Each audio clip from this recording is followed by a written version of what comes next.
Capítulo 5. Despois disto, había unha festa dos xudeus, e Xesús subiu a Xerusalén. Hai en Xerusalén, onde a porta das ovellas, unha piscina, chamada en hebreo Betzazá, que ten 5 pórticos.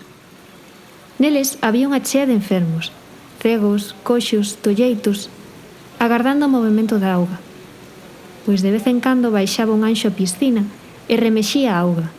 Entón, o primeiro que entrase despois da agitación da auga quedaba curado daquel mal que tivese.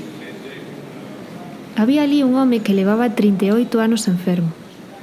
Xesús, ao velo deitado e sabendo que levaba xa moito tempo, preguntoulle: «Ti queres quedar san?»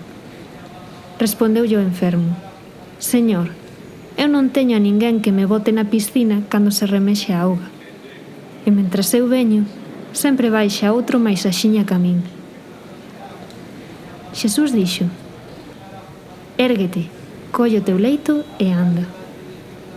No intre, púxose bo aquel home, colleu a súa padiola e botou a andar. Pero aquel día era sábado.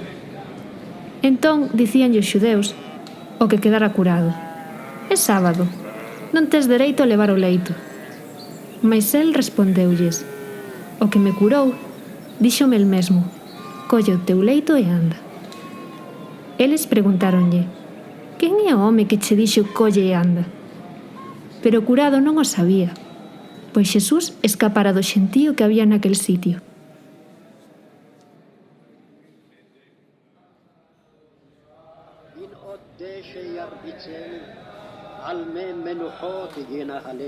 Mais tarde atopouno Xesús no templo e díxolle: «Mira que estás san, non volvas pecar, para que non che veña algo peor».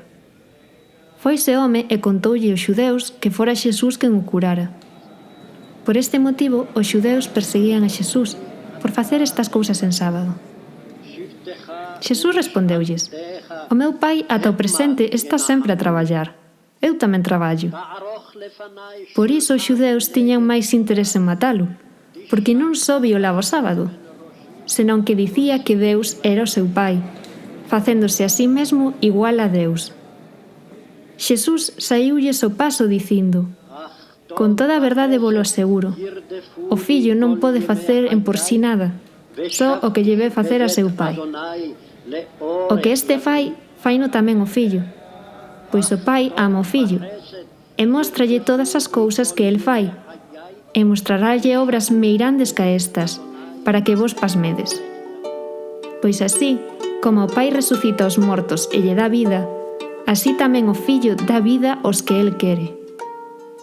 Pois nin sequera o pai xulga a ninguén, senón que delegou no fillo todo o poder de xulgar, para que todos honren o fillo como honran o pai. O que non honra o fillo non honra o pai que o mandou. Dígovos a verdade: quen escoita a miña palabra e cree no que me mandou, ten vida eterna, e non comparecerá a xuízo, senón que pasará da morte á vida. Con toda a verdade volo aseguro, chega a hora ou, mellor dito, xa é esta a hora, en que os mortos escoitarán a voz do Fillo de Deus e o que escoiten vivirán. Pois así como o Pai ten vida en si mesmo, así tamén lle deu o Fillo ter vida en si mesmo. E deulle tamén poder para xulgar, pois é o Fillo do home.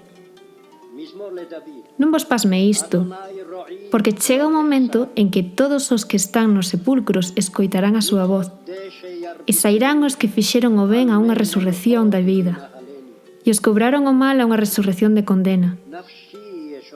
Eu nada podo facer pola miña conta, conforme ollo, xulgo, e o meu xuízo é xusto, porque non procuro a miña vontade, senón a vontade de que me mandou. Se eu fose testemuña en causa propia, o meu testemuño non tería validez, pero é outro o que testemuña a favor de min, e eu sei que é valedoiro o testemuño que dá de min. Vos mandaste xente a preguntarlle a Xoán, e el deu testemuño da verdade. Non é que eu apele o testemuño dos homes, pero lembro-vos isto pola vosa salvación. Xoán era o facho que ardía e alumaba, e vos quixestes gozar un instante da súa luz. Mais eu teño un testemuño máis importante co de Xoán, pois as obras que o Pai me encargou de levar a cabo, esas obras que eu fago, dan fe de que eu son un mandado do Pai. E o Pai, que me mandou, dá testemunho en favor de min. Pero vos nin oístes nunca a súa voz, nin vistes o seu rostro, e tampouco conservades a súa palabra en vos, porque non credes naquel que el me mandou. Estudiades as Escrituras, coidando que nelas tedes vida eterna, pois esas son as que testemuñan a favor meu, e vos non queredes vir a min, e así ter vida. Non é que eu espere gloria dos homes, pero venme decato de que vos non tedes dentro o amor de Deus.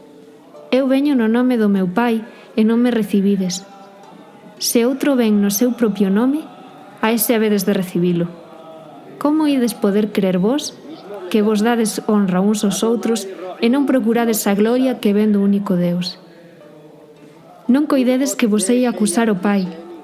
Quen vos acusa é Moisés, ese no que vos tedes a esperanza. Pois se vos crerades a Moisés, habíades crer tamén en min, xa que de min escribiu el. Mais se non fiades nos seus escritos, como ides crer nas miñas palabras?